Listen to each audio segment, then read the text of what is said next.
Have you ever wondered how a country as small as the Netherlands was able to control the vast Indonesian archipelago? For that, they made use of the Royal Netherlands East Indies Army. It was the colonial army in the Dutch East Indies. In this video, you are going to discover who these men were, what they wore, and what they used to fulfill their duty. Stay tuned.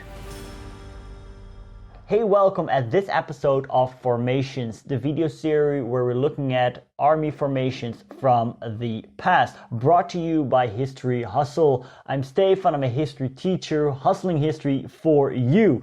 And if you like this content and you like history and all kinds of other related historical subjects, do consider subscribing. Also hit the notification bell to join the hustling of history. Let's start. After Napoleonic Wars were over, control of the overseas possessions in the East Indies were transferred from British to Dutch rule. Now, before that, they were run by the VOC, the Dutch East India Company. But that one went bankrupt in 1799. Now, the Dutch East Indies was a colony owned by the Dutch state. On the 10th of May 1930, after the brutal Java War had ended, on royal decree, the Netherlands East Indies Army was created. It was a colonial army and was granted more autonomy because it was way more efficient, because the distance between the Dutch East Indies and the Netherlands was just enormous. So it was way more efficient to make them more autonomous. Now note here that the term royal was added in 1933. Before that, they basically spoke of the Netherlands East Indies Army. Now, do note here that in the Netherlands we say Koninklijk Nederlands Indisch Leger, and the abbreviation of that is KNIL. Although in the Netherlands we basically say it as a word, so KNIL. And internationally the colony was known as the Dutch East Indies. However, in the Netherlands we call it Nederlands-Indië. Alright, enough about the names, let's get back to the colonial army. Between 1860 and 1900, total manpower grew from 26,570 to 42,000. On the eve of the Japanese attack in late 1941, the amount of men was 40,000. This decline was mostly due to army budget cuts as a result of the economic crisis in the 1930s. The KNIL consisted of European and indigenous soldiers. Now, why do I say Europeans and not Dutch? Well, basically the Dutch constitution forbade Dutch men to be drafted in the colonial army, and also recruitment for the KNIL was never really popular in the homeland, so only a very few Dutch men signed up. And consider the fact that the Netherlands was fairly small, foreigners were recruited for the colonial army, mostly Belgians, Germans, Swiss and French people. Now, they were recruited in the colonial recruitment depot in the city of Harderwijk.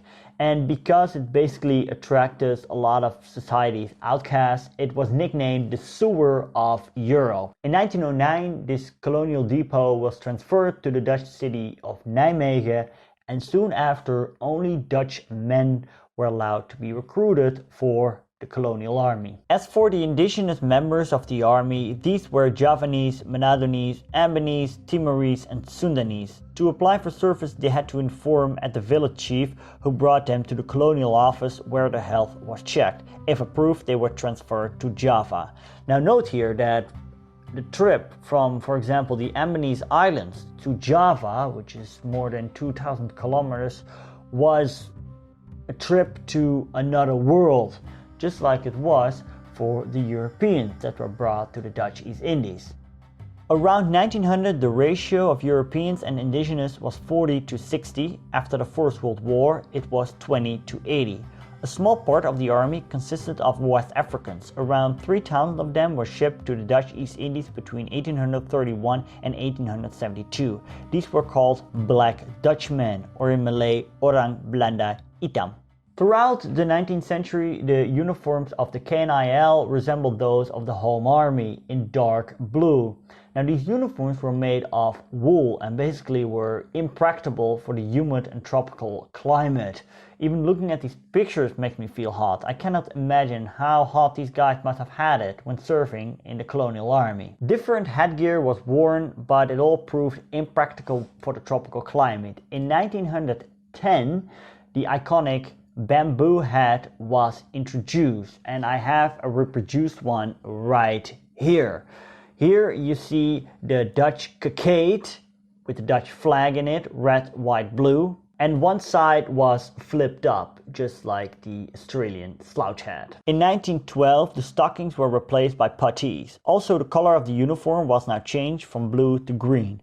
In the past, I did reenactment and portrayed the Dutch colonial army from 1936 to 42, so therefore I can provide you with accurate pictures of what these uniforms used to look like. Over the course of the 1930s, the Japanese threat became more and more imminent, and therefore the KNIL started to modernize. Also, they were provided with steel helmets. These were basically the same as the Dutch helmets, but they had a leather cloth in the back to protect the neck against the sun. After World War II, the KNIL uniforms from the past were replaced by more pragmatic ones for the time, and the KNIL was initially supplied by the Americans and the Australians. The same goes when it comes down to weapons. Before the First World War, they carried the M95 Hembrugh rifle or carbine, and officers had, just like the ones in the Dutch Home Army, a clay one. Now this sword originated from the Indies. These weapons mostly disappeared after the Second World War and were replaced by British weaponry, although you can occasionally spot a post-World War II KNIL soldier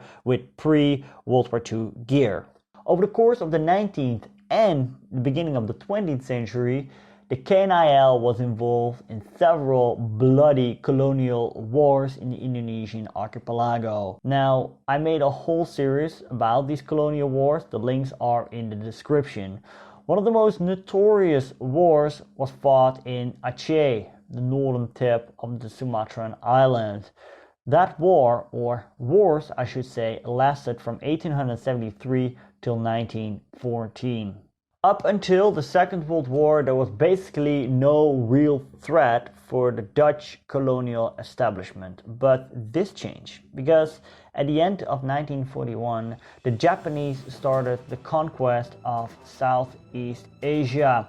After the surprise attack on the American Marine base of Pearl Harbor, the Japanese overrun the Philippines, Hong Kong, Malay, Singapore, Borneo, and also the Dutch East Indies.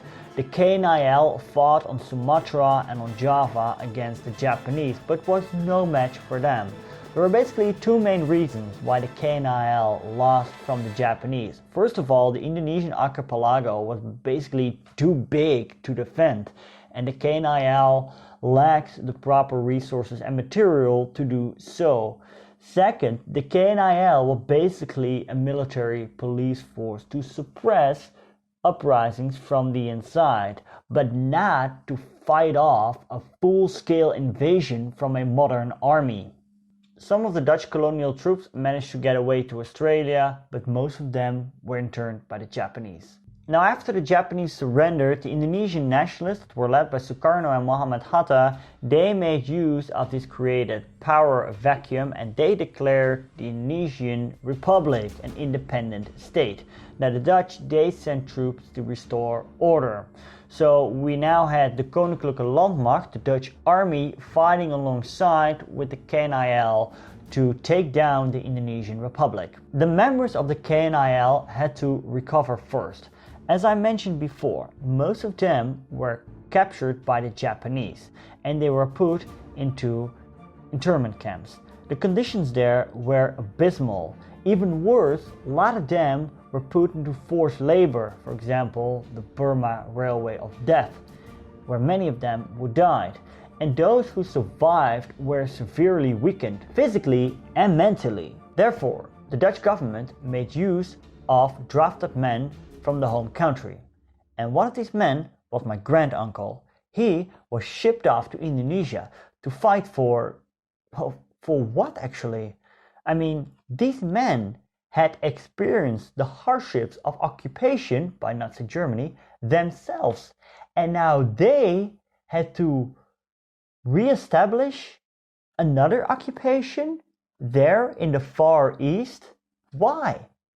Now the members of the KNIL, they fought more fanatic because they fought for hearth and home. And let's not forget, many KNIL fighters had family members that either perished in the Japanese prison camps during the war or shortly after, when Indonesian nationalist youngsters went on a killing spree. The Dutch were not able to restore order in Indonesia, and the Indonesian nationalists kept harassing the Dutch troops by their guerrilla tactics.